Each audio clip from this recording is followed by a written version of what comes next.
Our people, the Tlingit, have always been part of this place, the land, the sea, since the days of the Great Flood, since the days when the whole world was covered in darkness.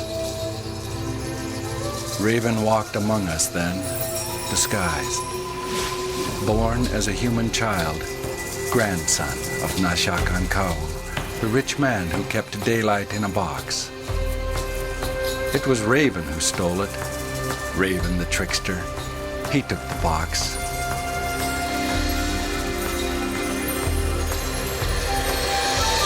He broke daylight over the world.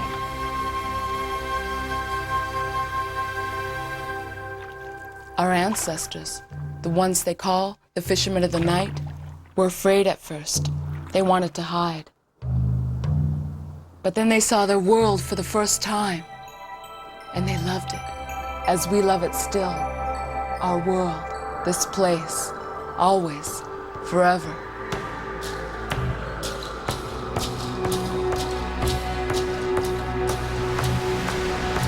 Even Nashakan, who had lost his bright treasure, felt the sun on his face. And he saw the soft raindrops on the spruce boughs. And he wept at the beauty of it all.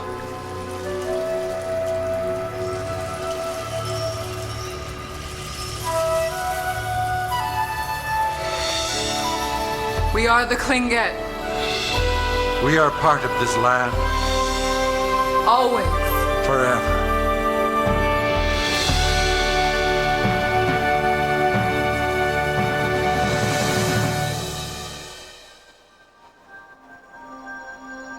Well before the first Europeans arrived on the American continent, the Tlingit were known as outstanding artists, explorers, traders, and warriors.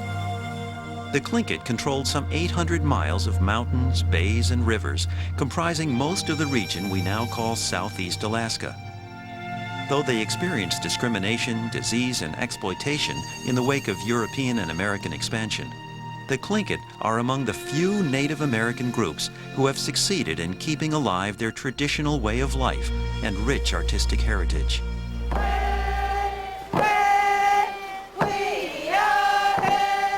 Today, Tlingits are American citizens, facing the same challenges of modern life faced by all Americans, but committed to preserving Tlingit art and community, and to finding ways to integrate traditional Tlingit practice into their modern American lives. I think there's a generation that's trying to hold on to traditional or cultural ways. As executive director of the Tlingit Haida Housing Authority, Jackie Johnson tries to bring Tlingit tradition, negotiation, and mutual respect to her working relationships. I found for myself, and from the advice I had learned from my elders, and particularly Austin Hammond, who was our traditional leader, that in his life he had to adjust to the new way, but he also didn't want to forget the old way. And I think it's really important. And so when I deal with my contractors, when we have disagreements, particularly with a contractor recently, it got to the point that we were both going to sue each other. And then I remembered a long time ago we had the peace ceremony. We go to the Peace Rock, and part of that whole ceremony was to keep something negative from happening and to deal with it on a different kind of basis. And I told them the story about this peace ceremony and what it meant to me, and that I would expect them to be like we were at a peace ceremony. And that set the whole tone for the meeting, and it was part of a bargaining thing where we both became winners because neither one of us were losers out of what we could have lost to attorneys or lawyers, and we didn't allow any of those people to interfere with our decision making. While traditional values contribute to the success of Jackie's professional life, they are the dominant influence in grounding her family life. Most of all, I try to teach my children that they have to feel good about who they are, and part of feeling good about who they are is recognizing what's special within them.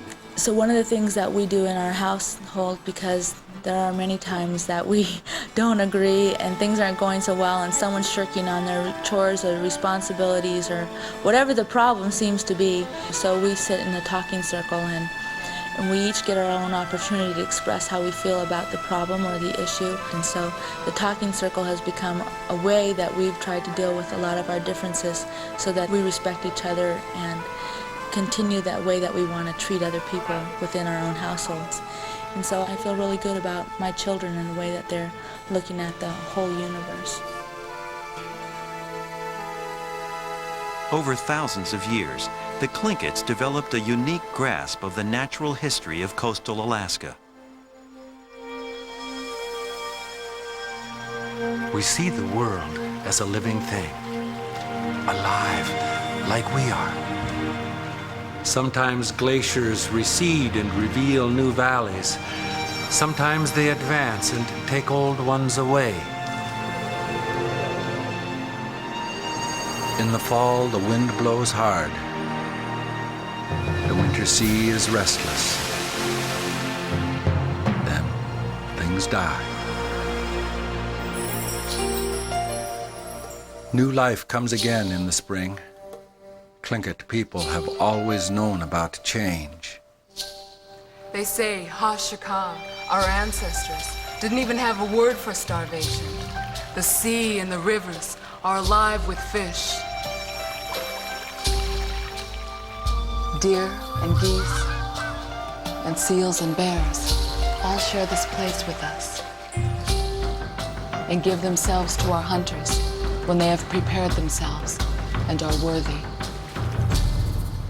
We store the berries, the wild vegetables, the seaweed, and these things feed us and heal us all winter long. The great trees give us shelter. The sea and rivers are roads. We can go anywhere. And in the wintertime, when the snow blows and the sea roars, we settle down in our clan houses, warm and secure, well fed in the bountiful harvest of summer, to sing and dance and carve and tell the old, old stories once again. We believe in the spirits in all things, the animals, the trees, the earth itself. We celebrate these spirits in our carving and art, in the designs and the clothing we wear, in the names we bear. In everything we do, we celebrate our place in this world. Balance is at the heart of our tradition. Every Tlingit person is a member of either a raven moiety or an eagle moiety. Ravens marry eagles, eagles marry ravens. It keeps it balanced. A child belongs to his mother's clan and is brought up to honor and respect the opposite clan, the clan of his father.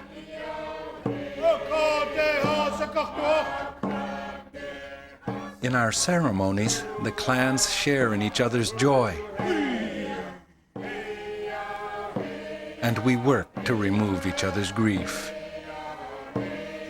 By doing these things, we give support to each other and show our respect, and we strengthen the bonds of our community.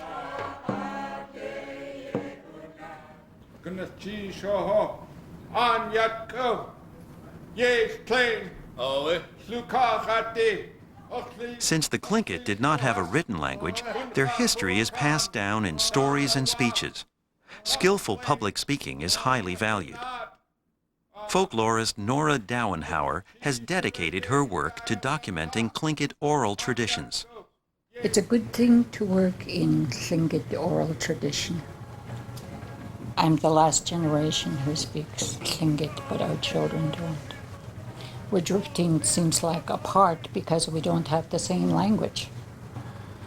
And if we do that, then we've got to throw lifelines to the other side, and knowing how to speak Tlingit is a part of it. The most important ritual event in Tlingit culture is the memorial potlatch. Given at least a year after a funeral, the memorial potlatch transforms death from a personal tragedy to an occasion for strengthening the bonds of community. To us, potlatching means ko'ik. It's a gathering. And at the potlatch, we have at the beginning a crying ceremony. We cry for our deceased for the last time. And at that period, the guests display their art pieces. And this may be from speeches, there could be hats, there could be ropes, there could be panels, or there could be staffs. These are our art pieces. And in this way, we try to soothe the pain of grieving by giving words, by telling we are like you. These things that we show you once belonged to somebody we've lost. And the speeches came out of that. Does death take pity on us too? Our brothers' children, my fathers, all my fathers, it doesn't take pity on us either. This thing that happens, which is why you hear their voices like this, your fathers, lest your tears fall without honor that float from your faces.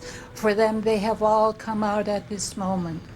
Your fathers have all come out. They are still present is how I feel about my grandparents. Here someone stands wearing one, this mountain tribe's dog. It is as if it's barking for your pain is how I'm thinking about it. My fathers, my brother's children, my father's sisters. Yes, here, someone is standing next to it. It's Raven who went down along the bull kelp. Someone is standing closer next to it. Kidayek's robe, that is the closer one. Someone is standing next to it, yes. It's the beaver blanket from Chilkat, a Chilkat robe.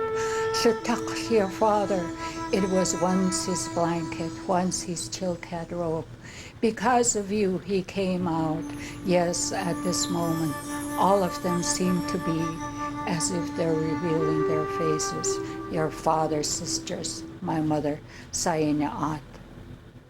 So that's the beauty of Tlingit. It was a good way to live. We had lived like that always, it seemed. We saw no reason not to keep living those old ways forever.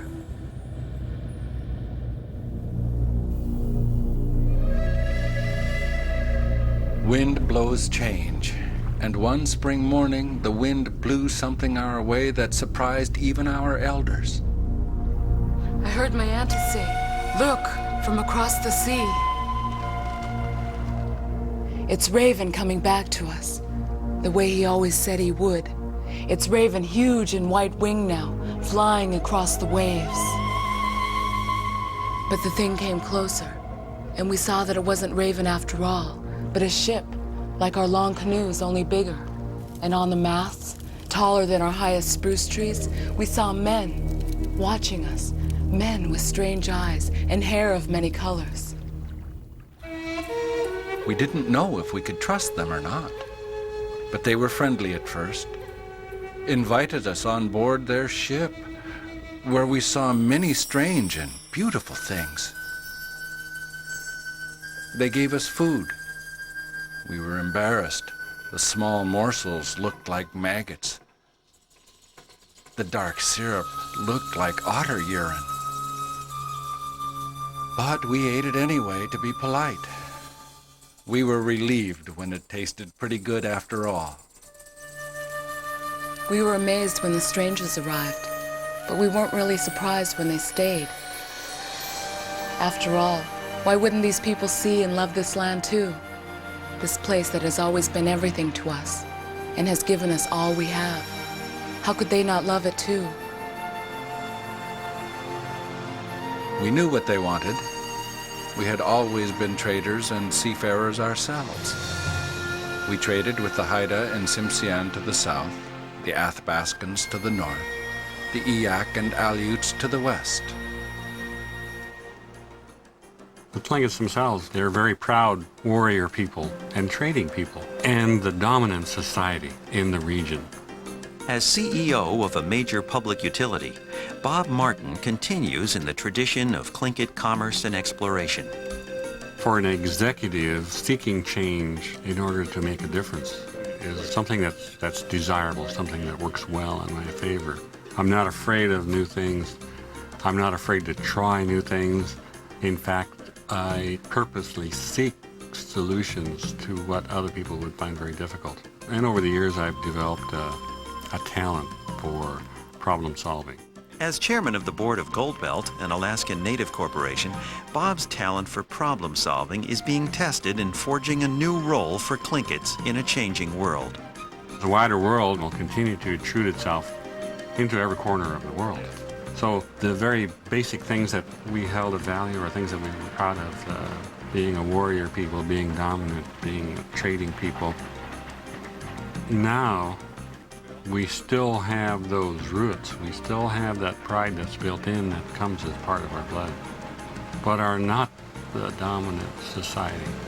I see Goldbelt as a way to revive the former position held by Tlingits in all of Southeast.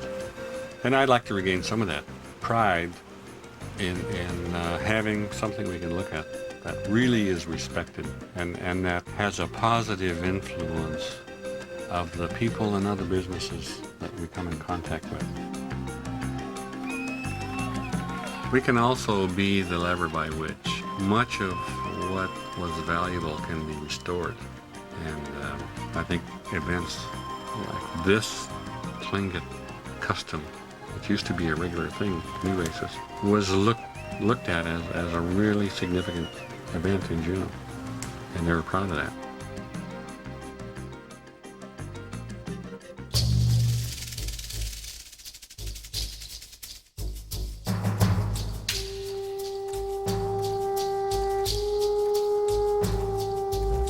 The Russians wanted fur, and for this they were willing to exchange iron and weapons, tools and fabric. These things did not change the style of our work, but they helped us work faster and gave us even more possibilities in the creation of our art. Many of us prospered among the white men.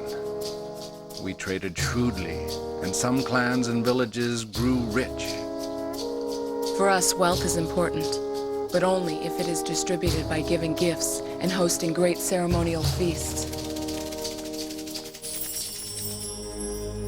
With this new wealth, clan leaders could commission artists to make even finer ceremonial art and even grander totem poles. These poles tell our history. They record important events. They commemorate our ancestors who have gone before.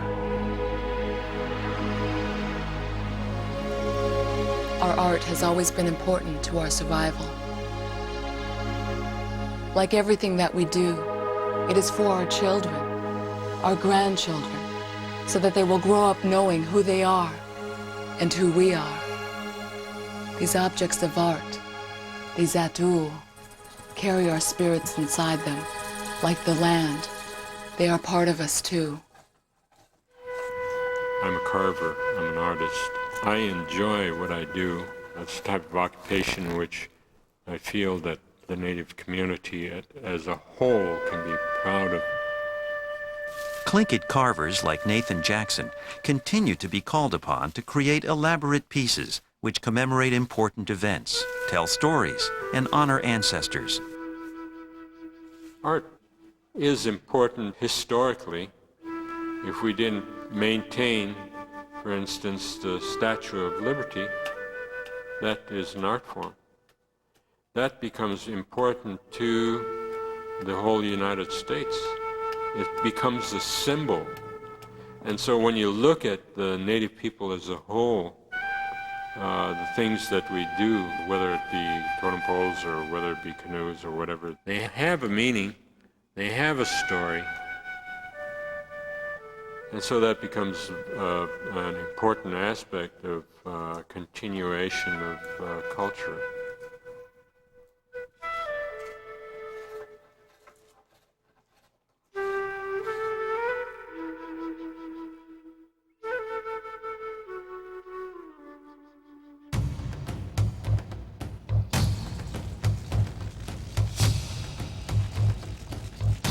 After years of trade, the Russians wanted more than furs. They wanted our land. In 1802, they built a fort in Sitka, But they underestimated us. We have always been warriors, too. We burned it to the ground.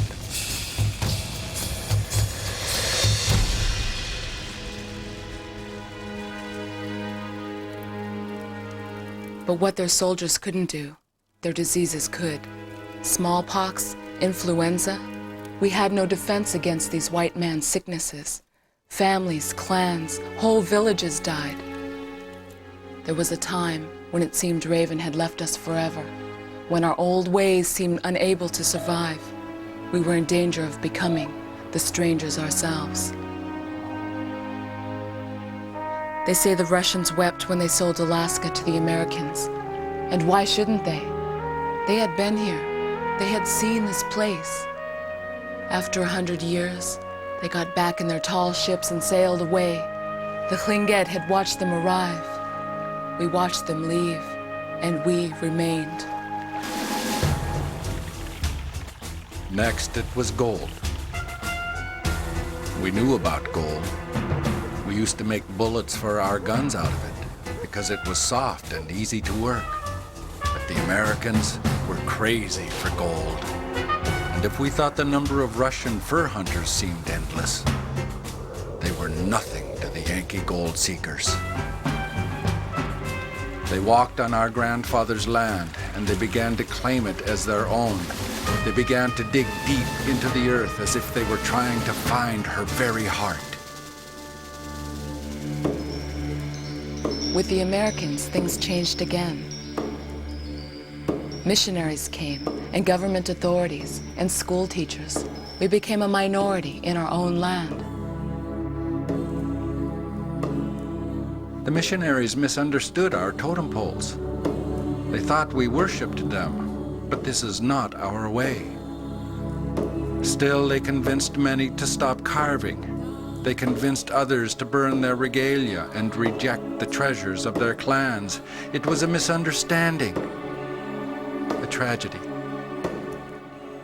In the beginning, they didn't allow the speaking of native languages in the schools. They would wash the children's mouths out with soap if they were heard speaking Tlingit. Some of us refused to let our children go to such schools. We kept them home and educated them in the old ways, the way we always have. But others saw more changes coming, as all parents do. We wanted what was best for our children. Maybe the schools could help them to learn English, to learn the white man's way of government, of business, of thinking. The wind had come again and blown in more changes to our people and our land. There were hard times, but we have always had wise leaders to help us find the way. We have always had the land and our Ot'u to remind us who we are. We learned to speak in the houses of government. We learned to speak in the churches and schools. We insisted that they recognize us, respect us, and we would respect them. It was how it was with our ancestors. Sometimes I'll see somebody just starting to hang out in the streets, and I'll ask them to sit in my patrol car. Police Sergeant Ben Cornell is in a position to see the roots of many social problems. I tell them, it's not a punishment. I'm just here to try to open your eyes. We drove through town. I pointed out a 14-year-old girl that was pregnant. Pointed out another individual that I know was hooked onto heroin. I told them, everybody takes somebody's place, whether they realize it or not. I said, at this moment, you're taking somebody's place. I pointed out the gentleman that was hanging out in the bus stop. I said, what do you think he was doing 30 years ago? He was hanging out in the street. He's still hanging out in the street. Ben believes that staying in close touch with traditional ritual helps build a stronger sense of identity. If you have a little better understanding of your past, and it doesn't matter who you are, I think you become a much stronger person. I danced for the spirit of my grandfather, because that's the spirit that I felt in the blanket. If you watch somebody dance, if they're eagle, bear, or raven, they try to become a bear when they're dancing. They try to become a wolf when they're dancing, or some of them try to become the raven. And when I'm using my grandfather's blanket, I try to assimilate what I think his spirit is like and my spirit combined. And I've talked quite a bit with a lot of people that tell me that they feel stronger once they do get involved with traditional ways. There are always dark times in a culture's history. But there are times when people wake up, like Nashakan Kau, and see the daylight once again.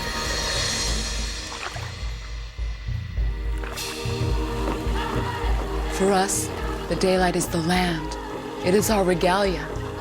It is the face of a young Tlingit child who has learned to say, Gunas Chish, Gunas Chish.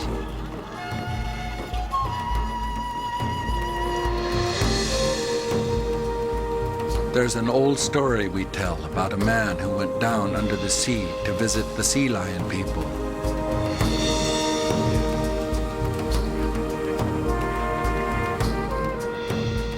When he came back, he was the same man, but he had learned to see things the way the sea lions do.